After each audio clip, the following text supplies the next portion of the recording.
Thy rod and thy staff, they comfort me. Thou preparest a table before me in the presence of my enemies. Thou anointest my head with oil, my cup runneth over. Surely goodness and mercy shall follow me all the days of my life, and I will dwell in the house of the Lord forever. That word restore means to revive, it means to refresh, it means to encourage. And God does what no one else can do. In the midst of our deepest pain and sorrow, he comes alongside of us and he restores and revives our soul. He enables us to laugh again and to be full of joy. My neighbor, his father died, and then his mother died, and we were talking in his backyard, and he said to me, I feel like an orphan. He said, when Dad died, I still had Mom. And this is really strange. Now I don't have a mom and I don't have a dad. We talked some more, but what he needed at that time was for the Lord to come and restore and revive and refresh his soul. And God did that for him. To Dick's family, I promise you that God is going to restore your soul.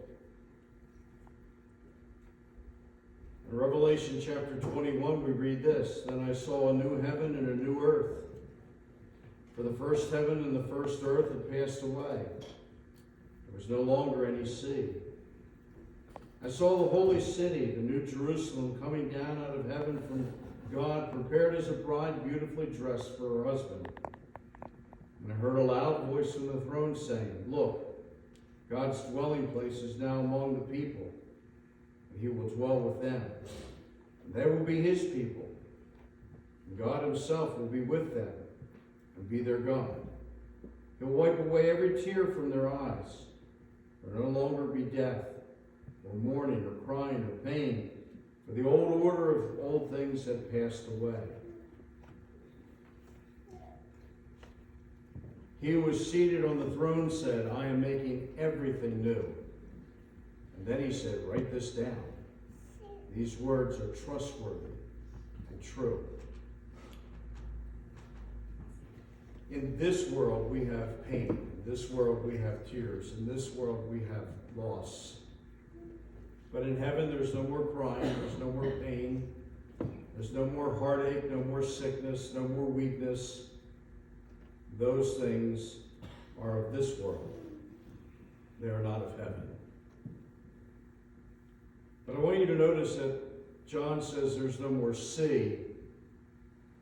And I've shared this in other funerals, and if you've been to them, you'll remember this. John was the apostle, and he writes the book of Revelation from an island called Patmos.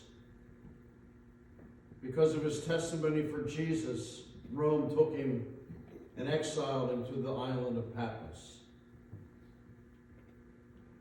He longed to be with his church that was in Ephesus. But what stood between him and the people that he loved was the Mediterranean Sea, and he couldn't get to them.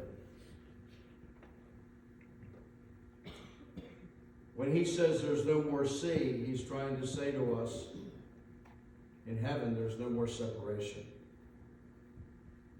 We'll be together again. And never again will there be a moment where we're separated from one another.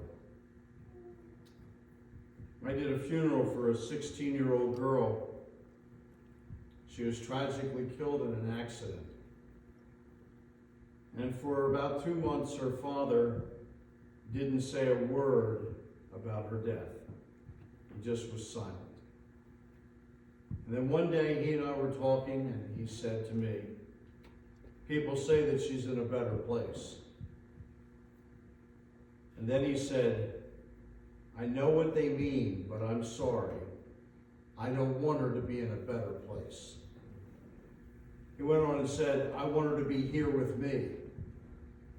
I wanted to see her graduate from high school. I wanted to walk her down the aisle for her wedding. I wanted to hold my grandchild and celebrate with her. I wanted her to be with me, and she'll never be with me again. Well, John says, one day those two will be together. And there will never be separation again. But this type of separation caused by death, is the hardest separation there is.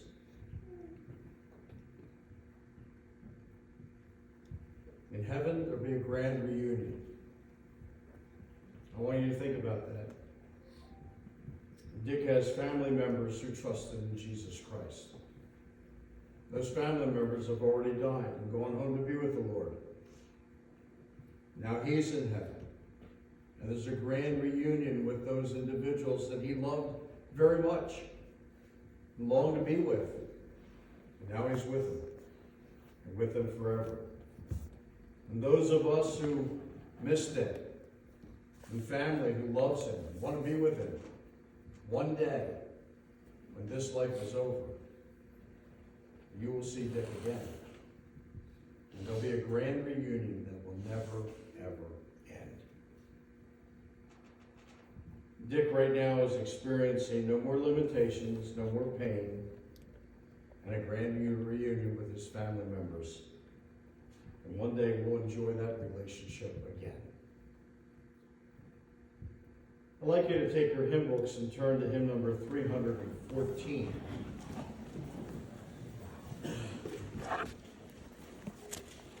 It is In the Garden, and we're going to sing the first verse and the third verse. 314.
In our service where we're going to give you an opportunity to share something about Dick that is special to you.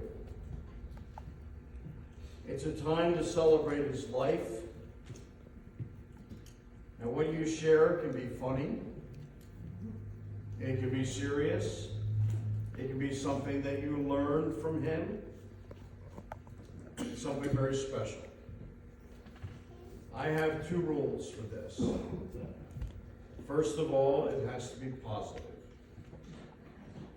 Second of all, if you're not immediate family, it needs to be short.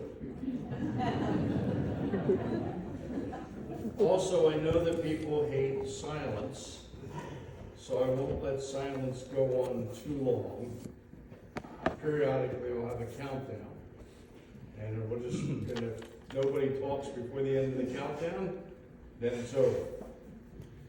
So I'm going to ask the question, who wants to break the ice and get this sharing started?